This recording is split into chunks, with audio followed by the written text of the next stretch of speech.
Well, hello everyone. Welcome to chapter 215 of the last Thoughts of a Dizzy Mind. Dizzy not, dizzy busy mind. This one titled Memoirs of the War, Part 1. If everything goes according to plan, if God is truly on our side, there won't be a part 2. I'm recording this on March 21st, 2026, but probably won't be the time you'll listen to this. Sorry about that if my words hit the microphone differently. I'm gonna get into why that is in a sec, but I decided to start recording the weekly show in advance, kind of chronicling the war in my own way. I don't know when you will be able to hear this, but it probably won't be anytime soon. Why right now? 20 days after. Oh, that hit bad. 20 days after the war has started. The reason is quite simple. It's the first day of the new Iranian year. We have entered the year 1405. So yeah, I thought this would be a good occasion. Now my drink today is water. Got to have it while we, still have it. Now, first things first. I did turn 29. If you listen to this after the last episode, I did turn 29. The American Israeli attack on Iran started on my fucking birthday, February 28th. Did not need that. Anyways, I might be sounding different, probably a little bit lower quality than usual, and this is where we get to a little bit of a technical stuff. If you are not that much into audio, you can skip the next 1 or 2 minutes. My usual audio recorder is a Zoom H5, which for the first half of the show's existence, the first 7 or 8 seasons, I was using with a shotgun microphone attached to the recorder. Then I bought another microphone, a Zoom, I think it's called the ZD1. It's a better microphone for podcasting, and since then I have been using that microphone. I might have occasionally gone back to the shotgun microphone, but that has been my audio recorder throughout the whole existence of this show, a Zoom H5. This is not being recorded on that Zoom H5. I do have it with me. I just wanted to try something new. This is a Zoom H1N. It's a smaller microphone. It doesn't have interchangeable heads, so all you see is all you get. It's mostly used by journalists or people doing field work who need a small, compact microphone. It belongs to my mother, and I decided to use it for this one. I haven't done this before.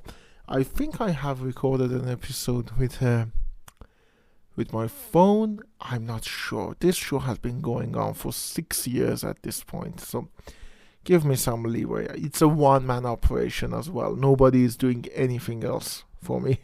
As if that needed qualifying. So yeah, since the first week of the war, like 5 or 6 days after the attack started, we moved from Tehran, which is the capital of Iran, to Tabriz, a major city in the northwest. We are actually closer to the sources of attack than we were in Tehran, but Tehran is the capital, and it has been, gotten hit. That's not the wrong verb. It's been hit. I think that's the verb. It's been hit much worse than Tabriz. it has been quiet, not it wasn't quieter, not quiet, but just quieter. Uh, we have had earlier this week some worse days, every 3 or 4 hours there were sounds of explosions and fighter jets and stuff like that. But yeah, there's a war going on, a big one. US and Israel are attacking Iran. Why? Well, I mean, Israel definitely wants a weaker Iran. US don't really seem to know why. So far, there have been casualties in the sense that not just, the leadership of Iran who gives a shit about them. They've killed enough of us people, But there have been other casualties. Bystanders have been killed. There have been an attack to a school that has killed over 100 people. 175, I think, is the right number. And there has been no accountability, because accountability, that's for losers, So yeah, things are not the best in Iran. They haven't hit any major civil infrastructure yet, the major power plants or water system, but it doesn't feel very hopeful. I think that's gonna be the next course of attack. But yeah. Anyways, things in Tabriz. Tabriz is my maternal hometown. My mother is from Tabriz. I'm actually staying in my grandmother's house. And it's a big house. I have my own room, which is much more than I had during the 12-day war. But,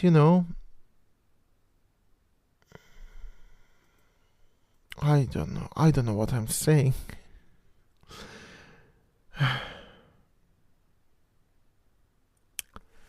I haven't done much in the days that the war has been happening, I haven't done much. I spent most of it watching some movies. I watched one battle after another, which I have learned has won the Oscar. Congratulations. Great movie. I have seen some movies that I've been, putting on the back burner for a while. I saw Uncut Gems finally. I saw Asteroid City.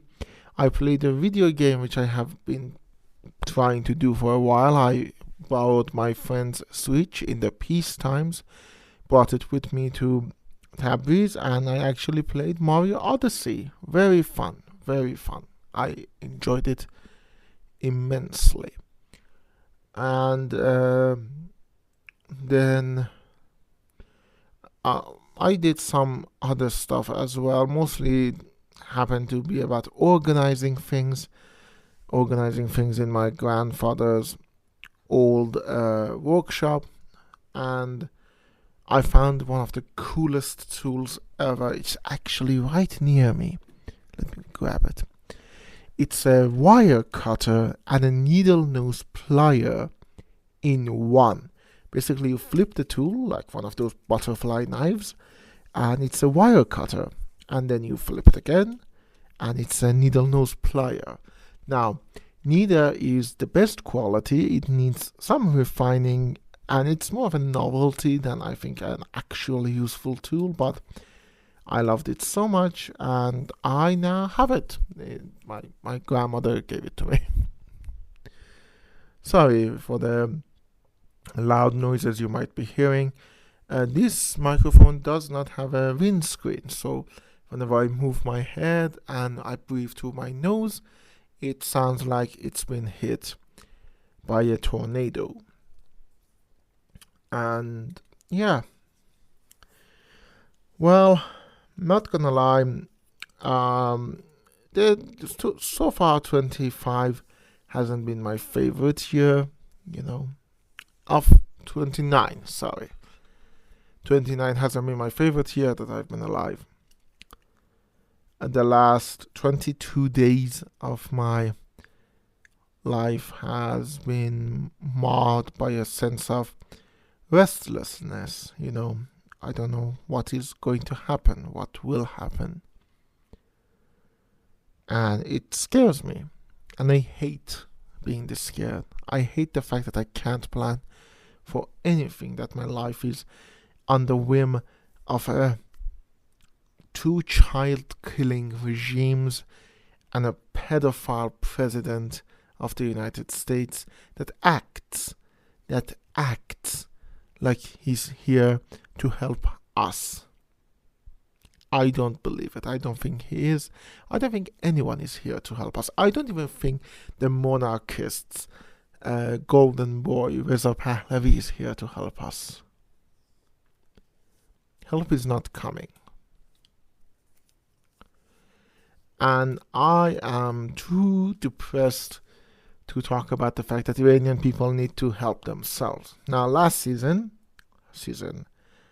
14, was about Iran, and I talked a lot about different things in Iran in the aftermath of the 12-day war, because I've realized that a lot of people don't know much about Iran, whether it's political, its art scene, or the our version of the alt-right, which is the fucking monarchists, who have been insufferable.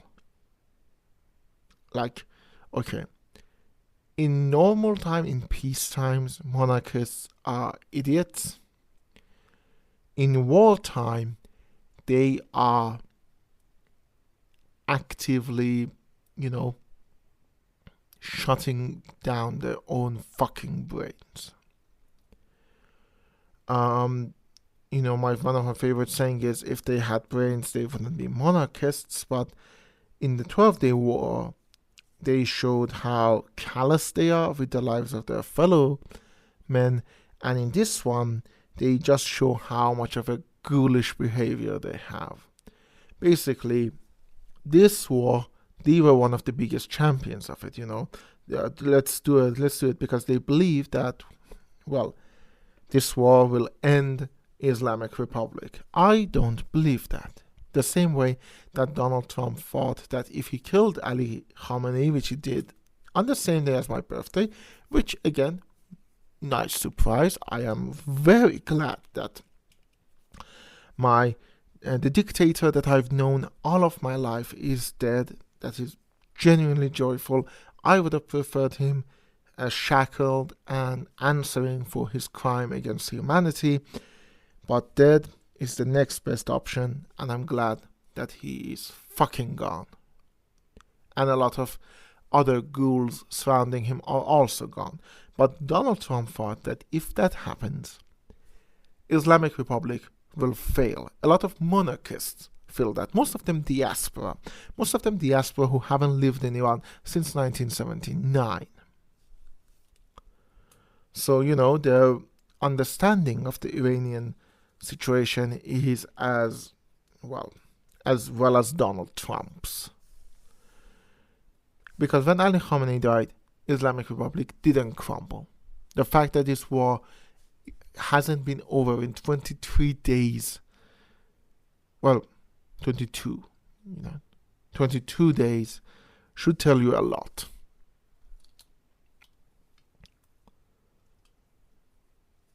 But yeah, they have been very ghoulish. They say war has a cost, and that is true. Except they genuinely believe that the United States and Israel are attacking Iran to help the Iranian people. They genuinely believe that. That's why they were the biggest supporters of war, the biggest cheerleaders for it before it happened. And now that it is happening, they simply just close their eyes to the human suffering that is happening inside of Iran and hand wave all of that as, the cost of war. That's why they cheer when oil infrastructures are being hit, thinking that, they're weakening the Islamic Republic, like understanding the oil infrastructure in Iran is our number one export, and that is our whole fucking economy right there.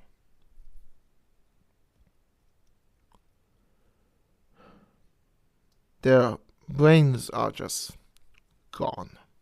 Genuinely gone. And if you're listening to this and you're a monarchist, first of all, fuck you. Genuinely.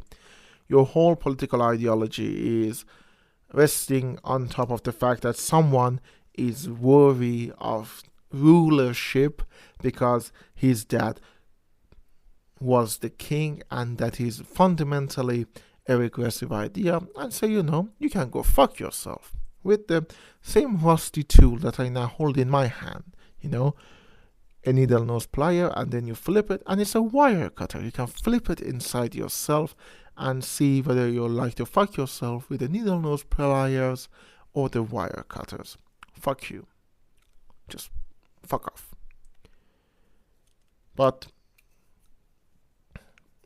they have been very ghoulish throughout this whole thing. The fact that our fucking hell, I'm not gonna call him Prince. The fact that Reza Pahlavi felt necessary to send condolences to the family of the American soldiers who have been killed in this battle, but didn't feel inclined to send those same condolences to the people who've lost their lives throughout this attack, shows you where his mind is. He's a bootlicker. He's an ass kisser. And he believes that Israel and America are going to give him his crown, and that's the only thing he fucking cares about. He wants that crown no matter what. And the fact that he, again, for Charsham Basri, told people to go out thinking that, Islamic Republic cannot kill more people now. Jesus. He is a witless idiot, and his followers, well, you know my opinion on monarchists. Sorry if I sound angry. I am angry. I am angry at my fellow countrymen, not countrymen, the diaspora. My fellow, Iranians who support Reza Pahlavi. I'm angry at Donald Trump for attacking just to kind of, push people's minds away from his own fucking scandals without any plans to what he wants to do except actually steal our oil. I'm angry at Benjamin Netanyahu for existing, just basically existing, for killing more people every day. I'm angry that this war doesn't have a good ending. It either ends with Iran in a fully destabilized, weakened position, which may have easily turned it into the next Iraq or Syria, with either constant foreign troops present, or a major civil war that will end in more death, more misery, and more destruction.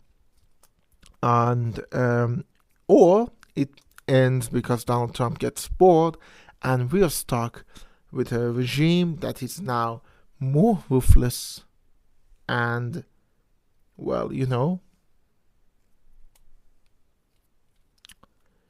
come for all of us. If, as I said, God is on our side, there won't be a part 2. Right now, I don't see an end to it. But I didn't see a beginning to it either, and that sort of happened, nonetheless. On my birthday, nonetheless, as I said. That was not a birthday gift I was hoping for. Well, if you're listening to this, it means I survived, and there will be more. If you are not listening to this, might be because I died. And that sucks. I don't want to die. Especially not for this war.